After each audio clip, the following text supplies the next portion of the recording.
What are the scariest, most terrifying facts that are actually true? Story 1: Dementia with Lewy bodies. Your brain basically loses its ability to experience joy and satisfaction because the dopamine receptors just shut down. Robin Williams' wife wrote quite the article after he passed away that was picked up by many scientific and medical journals. Normally, they don't publish pieces like that, but it was so profound in describing both his and her experience with the disorder that it gave a great deal of insight into the emotional effect. It said about 60% of Robin's dopamine receptor had shut down. I was heartbroken to learn this week that my high school math teacher succumbed to this disease. Imagining the best teacher I ever encountered losing his magnetic gift of inspiring confidence in even the most difficult students is heartrending. Seems like a punishment worse than death for a man too good for us all. Story 2: VX nerve agent. Used to assassinate Kim Jong un's brother. One drop in your eye means death in 90 seconds. A drop on your skin means death in 15 minutes. It's the deadliest toxin ever synthesized. The assassination was really bizarre too. Apparently, the two women who did it were informed that spraying the liquid on his face was a part of a prank show they'd been convinced to take part in, and they had no idea it was poison. No idea if they were telling the truth, of course. Story 3: Prions and prion disorders. Misfolded proteins that clump together with your normal working protein, disrupting your body's ability to function. Big names include mad cow disease, Kuru, chronic wasting disease, Creutzfeldt-Jakob disease. All known prion diseases in mammals affect the structure of the brain or other neural tissue. All are progressive, have no known effective treatment, and are always fatal. Are resistant to denaturation by chemical and physical agents, and cannot be destroyed by ordinary disinfection or cooking. Can confirm. My stepmother died from this disease 3 years ago. She developed the sporadic variant. Essentially, the proteins in her brain just decided to rebel against her one random day. She was normal at Christmas. By April, she was gone. Story 4: The Great Attractor. It's literally pulling millions of galaxies towards it, and we don't know why, including the Andromeda Galaxy. This thing makes some of the biggest black holes we've come across look microscopic, and some of the most aggressive exploding stars look like little fireworks. I've heard that some astrophysicists think they know what it is. Now, I'm not an astrophysicist myself, but from what I understand, we didn't know what the Great Attractor was for a long time because the light from the Milky Way was between us and it, and we couldn't see past our own galaxy's disk. But our X-ray tech has gotten better, allowing us to make some educated guesses. We think it's a supercluster of galaxies, with enough mass to pull things toward it. However, the mass calculated for this supercluster is not enough to account for how much it's reeling in, which is where supercluster 2 comes in. It lies beyond supercluster 1 and is even more massive. Supercluster 2 is far enough away that it wouldn't draw all of this stuff toward it on its own. But since it's reeling in supercluster number 1, which is reeling in its own collection of galaxies, then those other galaxies end up coming along for the ride. Story 5: The water slowly rises in a toilet that may or may not be clogged on your first date. I was on a first date with this beautiful girl. We were back at her house and I had to go. I'll save you the details. But I overflowed her toilet and experienced all 5 stages of grief over the space of 27 long minutes. First was denial. Then came the anger, bargaining, a brief but hysterical depression, followed by acceptance. Arguably, the hardest part was standing in my wet socks, a trail of soggy footprints in her carpet, while I admit my porcelain defeat and request the location of her mop. We've been married for 2 years. Story 6. Okay, I haven't investigated this, but it haunts me. I was dating a guy that loved to scuba dive. I don't dive, but went along a couple times and hung out on the boat. So one of his friends and I stayed on the boat while 4 friends went diving. There's rules like don't ever touch anyone's dive gear, put the dive flag up, and there's another diver down flag that floats on the water, attached to them by a line going underwater. Up top, we're eating snacks and chatting. But you always keep your eyes on the floating flag and keep track of boat location, accounting for drift to stay close to your submerged divers. I mean, there's no way to communicate through the water. You just wait out the dive time. Twice, on two different trips, another boat heads over to us, with our divers catching a lift because they got disconnected from the dive flag and ended up in an entirely different location. I was aghast at this. I asked a lot more questions, and apparently, it's commonly known that divers are lost in the ocean, like as in forever. They can get separated by any number of issues and say it's afternoon, then evening, and that is it. And they may not be dead yet, just drifting out there in the current, no land in sight anymore, very possibly alone, just waiting to die. Horrifying. Story 7, the unimaginable depth and emptiness of space. Our brains can't even register how inconsequentially small we are. The most terrifying part of it all is that one day we will cease to exist and no one will ever remember us. Even those that are famous on Earth are only famous here and typically for a short time. The top celebrities of even 50 years ago are unknown to most people living. And even if everyone and everything was meticulously recorded, or we managed to learn to transfer our consciousness to computers, the heat death of the universe will still get all of us in the end. The universe will one day become a cold, motionless room, like an attic of treasures in an abandoned house. All that will be left is motionless objects suspended in space, and no one will think, breathe, love, despair, or experience a single thing for the rest of time forever. Story 8. Right now, as you are reading these words, there's a person that is being held against their will inside a private residence. This person is regularly taken advantage of. This person will either be found or released someday and be forever traumatized, or they will die before getting out. If they die, there's a very good chance their body will be dumped and disposed of secretly, and any family they have will never know what happened to them. What I've typed here is statistically certain to be happening somewhere. In all probability, there are multiple instances of this happening, and there's pretty much nothing anyone can do. Story 9. I agree with the people saying cancer. I lost my only brother to it at age 27, melanoma. My mill died from liver cancer. My wife's best friend died from cancer in her kidney. Her other friend in the same town now also has kidney cancer, but is fighting it. There used to be an Alcoa factory there, so we suspect it may be related to that, as it's a small town. My best friend told me in January that he has lung cancer. What the hell's going on? I hate to sound like a conspiracy theorist, but there has to be a reason this is happening so much. Edit. I completely forgot that one of my uncles died from prostate cancer last year. I make sure to get a prostate exam every year, as well as a colonoscopy every few years. There are a lot of other cancers that can kill you, but most of them don't really have a way to detect them before it's too late. Story 10, probably Snake Island. I'm not afraid of snakes. I love them and want to work with them. But a literal island with a lighthouse on it where a family once lived yet were killed, just for accidentally leaving a window open, letting the island's inhabitants in.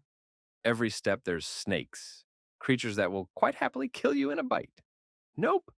Number bye bye, no, to Mars we go. Didn't know about them at all as a kid, and the thought kind of scares me as much as the riptides themselves.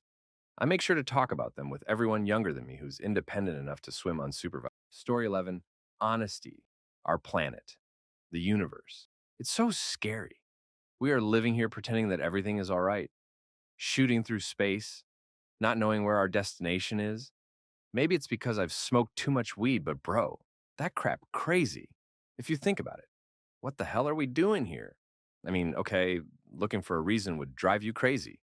That's why people tell you to just live your life. How? How will you live a normal life if we don't even know what the hell this whole world thing is about? It's scary, terrifying. So, yeah, basically, I would say the existence of humanity is the most terrifying thing. Story 12, sleep paralysis. I had an episode once, this tall ass man with barely any face, making weird, rapid movements with his jaw, watched me from the corner of my room. Felt real, and I cried after. From what I understand, it's just a midway point between sleep and awake. I had it a few times. I could see the room around me and had some, what I called dreams or hallucinations. But you couldn't move or speak at all, even though I was screaming in my head. It lasted a minute at max. Then, I finally was able to move and wake fully. Story 13, vacuum decay. Essentially, due to some fun quantum mechanical properties, a vacuum increasing at the speed of light starts to form that basically destroys everything it touches. Since it moves at the speed of light, it is impossible to detect. So, if there is a vacuum decay happening out there and it reaches Earth, we wouldn't even know when we were destroyed. This is very simplified, and there are lots of cool vids out about it if you want to learn more. Story 14, Rabies. Only one person in all reported history has ever been cured. By the time you start to notice symptoms, it's already too late to be cured. You slip into complete insanity as your brain turns into soup. Confusion, fear, irritability, and hydrophobia slowly envelop your consciousness until the bitter end. You die not knowing who you are, where you are, why there's strange people in white coats and people crying around you. It frightens you and makes you lash out. And you don't even need a bite that draws blood to be infected since the virus doesn't travel through the bloodstream. Breaking skin is all it takes. A scrape is enough. Story 15, anything astrophysics, black holes, gamma ray bursts, solar flares that could wipe out our technology, or just blow away our atmosphere, completely eliminating all life on Earth. The fact that we're floating through infinite nothingness on a rock, while the infinite nothingness expands infinitely. That we're either alone in the universe or that we're not alone. That a giant rock flying at ridiculous speeds could smash into our rock, killing everything on it. That one day our star could rapidly expand again, killing everything on Earth. That one day we could have enough space junk that we couldn't see the stars. Travel to space? Use satellites, EC. If anything happened to the moon, we would have only solar tides, potentially causing catastrophic issues. That Elon Musk actually considers nuking Mars to try to trigger an atmosphere. Story 16. You could be stuck in China, where they have developed the technology to read and control your mind. You think that is BS? Well, it is written into US law that our government believes the technology exists, and they are actively sanctioning 30 Chinese companies for building the pieces needed to spread the ability throughout the country. 2 US universities have successfully been able to convert thoughts into text. The Chinese government is far beyond that. Citizens can now be punished for thoughts against the Communist Party. Story 17, gotta be progressive, incurable dementia as from Alzheimer's disease. Your brain is basically slowly dying, which means your personality is slowly dying.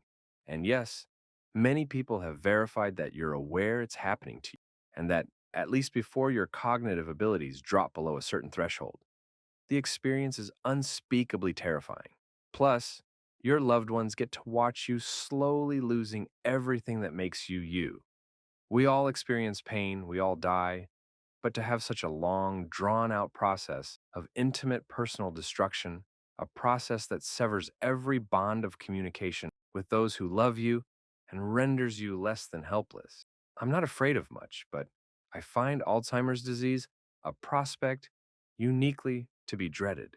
Story 18, humans, we kill each other for simply being different. We come in such a variety that no two people are the same. We can be deceptive to get what we want. We can be fake or real, and most could never tell if we were faking. We understand things other creatures on this planet, mentally and physically, cannot, and yet we still refuse to see things from other or new perspectives, preferring things we understand and know versus things that even slightly oppose our single-minded opinions. We are a threat that cannot be controlled or predicted. Story 19. Read about Dresden bombing during World War II. This was the first firestorm created by the Allied forces. This is one description from Wikipedia. What happened then in Dresden, with its structures of brick, sandstone, and dry wood, was apocalyptic. Bergender has left us this unforgettable statement. There was an indescribable roar in the air, the fire. The thundering fire reminded me of the biblical catastrophes that I had heard about in my education in the humanities. I was aghast. I can't describe seeing this city burn in any other way. The color had changed as well. It was no longer pinkish red. The fire had become a furious white and yellow, and the sky was just one massive mountain of cloud.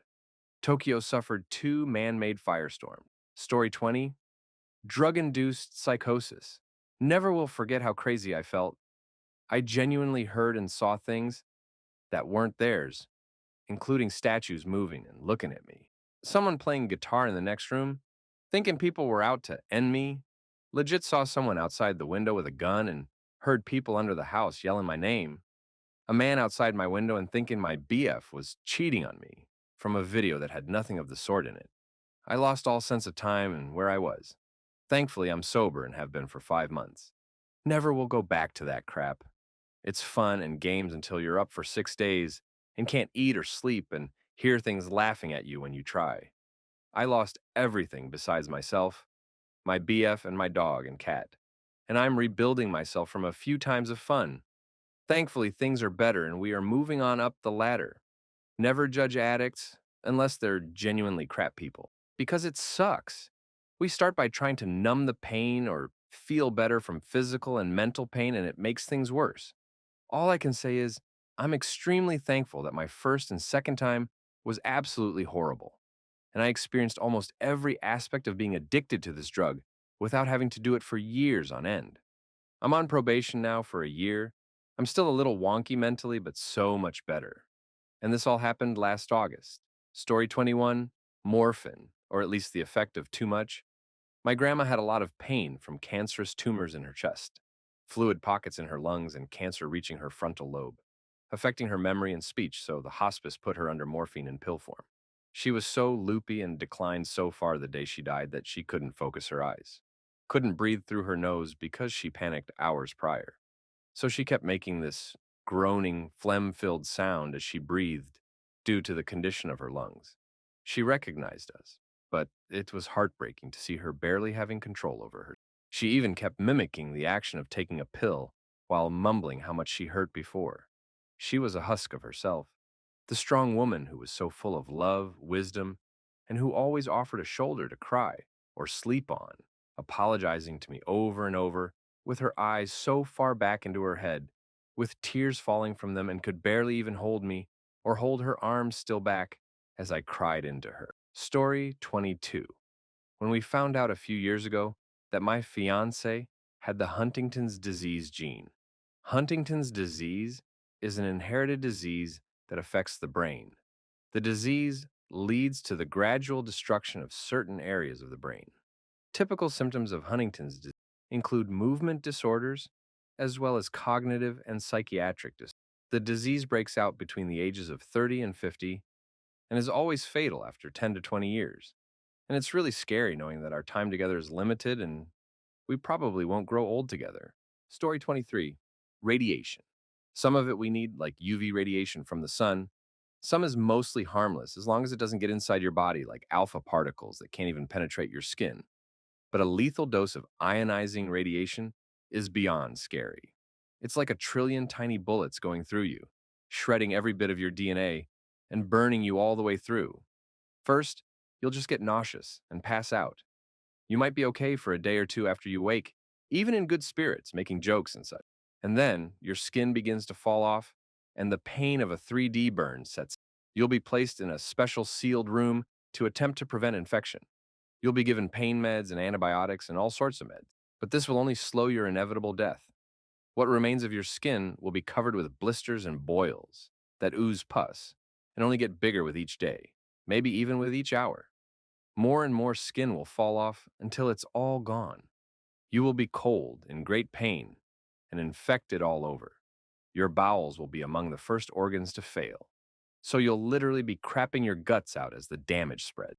You will need constant transfusions to replace the blood that can now just leak out of your body freely. Soon, you will be just a husk of drying up and peeling muscles. Your organs will go into necrosis and fall apart.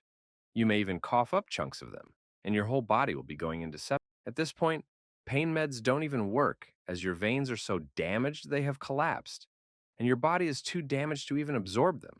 You will soon die of a combination of infection, blood loss, a total lack of the ability to heal, and the extreme stress your body is put through. This was the fate of Hisashi Uchi, a Japanese nuclear worker who received 17 sieverts of radiation. They kept him alive for 83 days, even resuscitating him 6 times. He literally begged for death by the end. It's like what Vasily said to the helicopter pilot in the Chernobyl series, "You'll be begging for that bullet by the end of the." Story 24. Have you heard of stories of people who are undergoing extensive eye surgery? The anesthesia didn't work, the painkillers never set in, but the doctors don't know. So the patient is completely coherent and experiencing every tear and split of pain in their eyes, but cannot communicate that they are actually awake. I don't think I could fully recover from something that horrific. Story 25, it's more of an effect rather than an actual thing, but delta P. It's an effect that is caused by major differences in pressure between two areas that then attempt to equalize regardless of whatever is in the way. It's an effect that has no smell and no visual indication of its existence until it has already taken place, and then it's too late because it can happen instantly. Looking it up on YouTube will yield terrifying yet accurate results. The most popular and somehow least gruesome example being a crab walking by an underwater pipe that is being drilled when delta P takes effect, and you just see the crab get instantly sucked through a tiny crack in the pipe. Think of that scene in the movie The Blob, where the guy gets sucked through a sink drain, but it all happens in an instant and there's nothing left. A number of people have died from delta P in gruesome ways, and the stories of it are nightmare fuel, equivalent to damn near just getting painfully and abruptly blinked out of existence, similar to falling into molten steel. I'd say the opposite fear would be going into a wood chipper's legs first, since it's slower and you feel everything, but death is still pretty much guaranteed. Story 27, necrotizing fasciitis, also known as the flesh-eating disease, is a rare type of bacterial infection. As the name suggests, it eats away at your internal flesh, including muscle, skin, tissue, organs, and bone. Cases often lead to almost guaranteed permanent scarring from surgery at best, and amputations of one or multiple limbs at worst. Like the rabies virus, it spreads extremely fast. Symptoms can range from chills to fever, fatigue, massive bruising, blistering, and Charlie horses. If you want to save yourself the sanity, do not look up images of this disease. Story 28, existential crisis. I've always thought of this. Why this body? Why me? Of all the cosmos, trillions upon quintillions of light years over the astral plane, infinitely expanding through both time and space. And yet, I was born as a boy of the human race, not as a bacterium, nor as a cell within my body, or a bird, or a whale, or an alien millions of light years away, but as me. Not to mention the countless timelines I probably don't exist, I kill myself, etc. Why me? Why here? Why now? Why does anyone exist? The established quote today was made by other people in the same position, most of whom are not alive anymore. One day I will probably bring another life into the world. But from where? Why do we say bring them in? It just makes you think. Yes, we are basically just fleshy computers. But why does it feel like I'm alive? Conscious, like an observer almost. It feels unreal in a way.